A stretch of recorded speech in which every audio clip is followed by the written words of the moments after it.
Good morning friends. आपका स्वागत है हमारे YouTube channel learning point with Abhishek में।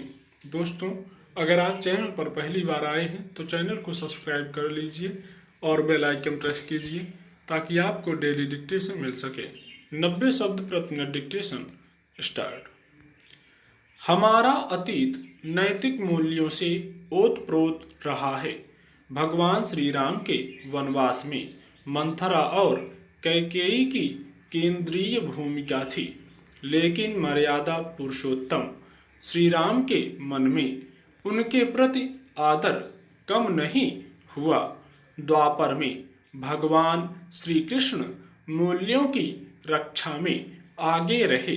वह अपने द्वार पर बाल सखा सुदामा की दयनीय दशा देखकर रोने लगते हैं। उन्हें 2 मुट्ठी चावल खाकर 2 लोक प्रदान करते हैं। जब तीसरी मुट्ठी पर रुक्मिणी श्री कृष्ण का हाथ पकड़ लेती हैं, तब श्री कृष्ण क्रोधित नहीं अपितु प्रसन्न होते हैं। वह रुक्मिणी की बुद्धिमत्ता पर अभिभूत हो जाते हैं। रुक्मिणी ने तीसरी मुट्ठी इसलिए पकड़ ली ताकि सुदामा को सात्विक तथा राजसी गुण तो मिल जाएं, परंतु वह तामसिक गुण से मुक्त रहें। यहाँ मात्र शक्ति की तामसिक गुण के खिलाफ सजगता झलकती है।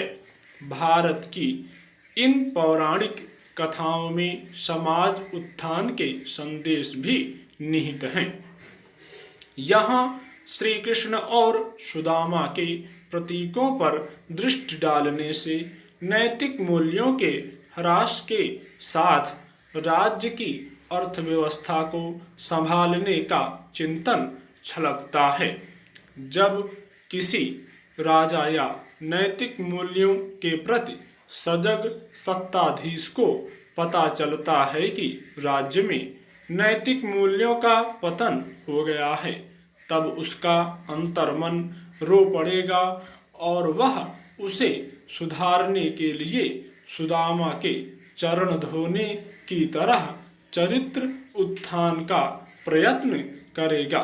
इसके अलावा यदि राज्य की अर्थव्यवस्था बिखर जाए तो भी उसे खुद कच्चे चावल या अनाज खाकर स्वयं सुधार की दिशा में प्रयास करना पड़ता है। पूर्व प्रधानमंत्री लाल बहादुर शास्त्री ने भी इस दृष्टिकोण से अनुकरणीय उदाहरण प्रस्तुत किया था। जब देश में जनता के समक्ष पेट भरने की समस्या उत्पन्न हुई तो उन्होंने खुद भी सप्ताह में 1 दिन का अन्न त्याग कर आदर्श प्रस्तुत किया। उसके बाद ही उन्होंने जनता से ऐसा करने का आह्वान किया। उनके इस आह्वान पर जनता का सकारात्मक भाव शास्त्री जी के नैतिक बल से ही संभव हो सका। रामचंद्र शुक्ल ने लोभ और प्रीति विषय में यही कहा कि किसी प्रकार का सुख या आराम देने वाली वस्तु के संबंध में मन की ऐसी स्थिति जिसमें उस वस्तु के अभाव की भावना होते ही प्राप्ति, सानिध्य या रक्षा की प्रबल इच्छा जग पड़े तो उसे लोभ कहते हैं। किसी विशिष्ट वस्तु या व्यक्ति के प्रति होने पर लोभ वह सात्विक रूप प्राप्त करता है जिसे प्रीति या प्रेम कहते हैं। जब तक लोभ सामान्य या जाति के प्रति होता है तब तक वह लोभ ही रहता है। वहीं जब वह किसी जाति के एक ही विशेष व्यक्ति के प्रति होता है वहाँ रुचि या प्रीति का पद प्राप्त करता है। वास्तव में दूसरे की वस्तु का लोभ करके लोग उसे लेना चाहते हैं। अपनी वस्तु का लोभ करके लोग उसे देना या नष्ट होने नहीं देना चाहते।